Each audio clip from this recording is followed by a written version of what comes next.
Motivational stories. Bhagavad Gita and Mahabharata. Truth about death, religion desk. कहानी महाभारत, महाभारत और भागवत गीता, भगवद गीता की है। कई लोक कथाओं में भी इस कहानी, स्टोरी का जिक्र मिलता है। एक कौवे की गरुड़ से दोस्ती हो गई। दोनों काफी समय साथ गुजारते थे। उनमें मित्रता इतनी गहरी हो गई थी कि आपस में कभी कोई बात नहीं छिपाते थे।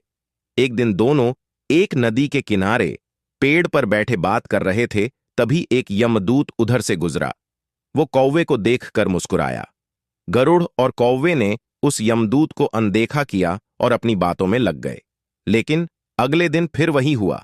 दोनों बातें कर रहे थे, तभी वो ही यमदूत फिर उधर से गुजरा। वो फिर कौवे को देखकर मुस्कुराया। इस बार कौवे को कुछ शंका हुई। उसने गरुड़ से कहा कि ये यमदूत मुझे देखकर कल भी मुस्कुराया था और आज भी वैसे ही मुस्कुराया। कुछ गड़बड़ है। हो सकता है मेरी मृत्यु आने वाली है। गरुड़ ने उसे समझाया कि ऐसा कुछ नहीं है, ये एक संयोग भी हो सकता है। तुम चिंता मत करो, 2-3 और ऐसे ही निकले। रोज यमदूत कौवे को देखकर मुस्कुराता। अब तो कौवे को यकीन हो गया कि निश्चित ही मेरी मौत नजदीक है। उसने गरुड़ से कहा, मित्र, मैं मरना नहीं चाहता, लेकिन ये यमदूत जरूर 1-2 दिन में मेरे प्राण निकाल कर ले जाएगा। ये रोज ही मुझे देखकर मुस्कुराता है। गरुड़ को भी लगा कि हो सकता है कौवे का शक सही हो।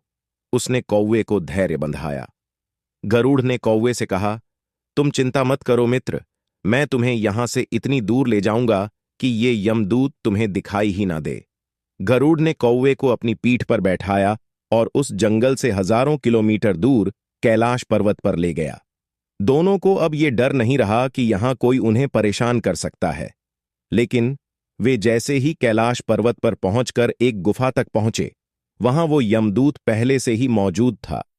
उसने कौवे को देखते ही उस पर पाश फेंककर उसके प्राण निकाल लिए।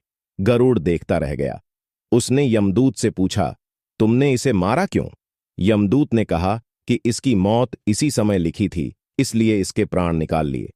गरुड़ ने फिर पूछा, तो फिर तुम इसे देखकर उस जंगल में मुस्कुराते क्यों थे? इसे मारना ही था तो वहीं मार देते। यमदूत ने जवाब दिया, इसकी मौत कैलाश पर्वत पर ही लिखी थी, लेकिन 4-5 दिन पहले इसे उस जंगल में देखकर मुझे ये आश्चर्य हो रहा था कि ये इतने कम समय में वहां पहुंचेगा कैसे, क्योंकि इसके पंख भी छोटे हैं और ये लंबी उड़ान भी नहीं भर सकता, तो हजारों योजन दूर कैलाश तक ये पहुंचेगा कैसा? यही सोचकर मैं रोज मुस्कुराकर गुजर जाया करता था।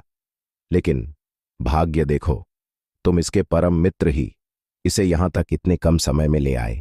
कहानी की सीख, मॉरल ऑफ स्टोरी, जीवन और मृत्यु भाग्य की ही बात है। इससे कहीं भी छिपा या बचा नहीं जा सकता। जब तक जिंदगी है तब तक कोई आपको मार नहीं सकता, लेकिन अगर मृत्यु निकट हो तो कोई कोशिश आपको बचा नहीं सकती।